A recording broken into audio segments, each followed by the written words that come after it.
Hey, it's Clay, and this will be a video chart on ticker symbol APDN. We will take a look at the 30-minute time frame. Real quick, what do I mean by 30-minute in case maybe you're new to charts? Instead of each one of these candlesticks here representing 1 day's worth of price action, which is what you would normally see, each one represents 30 minutes. So while this here may look like several days worth of time, it's actually today's price action broken down into 30-minute time slices. I like to do this time frame, then does a good job of telling the quote-unquote story of the price, and then just makes mapping out where levels of support and resistance a bit easier to see. I don't mean to state the obvious, but I will anyways. Very nice movement today, not only from a price action perspective, but you look down here at the volume and well above average volume on the day. So a lot of eyeballs on this one, especially after the late afternoon volume came in. So a lot of eyeballs on this. So let's map out some levels of support and resistance going forward. First level of support is what I would call the ideal level. When you say, hey, Clay, what would make this chart look the absolute strongest going forward? And that would be if the price can stay up above 53 cents.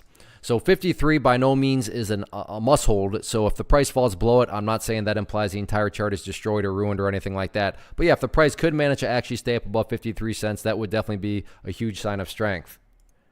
Next level of support, if 53 cents cannot quite hold up, would be down here at the bottom portion of this little consolidation area, and that sits at about 49 cents. So 53 and then 49, two of the near-term levels of support.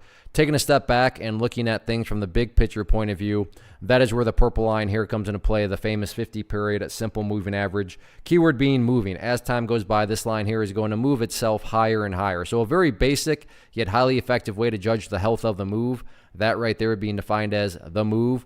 Just watch that purple line. As long as the price stays above that line, as that line itself moves higher and higher, then the bulls are in full health, the bulls are in full control. However you can best visualize that, that is what's being represented. Again, yeah, staying above 53 would be great, but from the grand scheme of it all, as long as the price is above that purple line, the bulls 100% own the chart. As far as areas of resistance, I'm not even going to touch on those because in my opinion, top priority right now is not necessarily breaking more levels of resistance. It's all about starting to chip away and build higher bases, because as long as higher bases are being constructed and the chart is going through those healthy consolidations, everything else takes care of itself, including breaking levels of resistance in the big picture. So great movement today. Now it's just a question of building those higher bases as time continues to play out.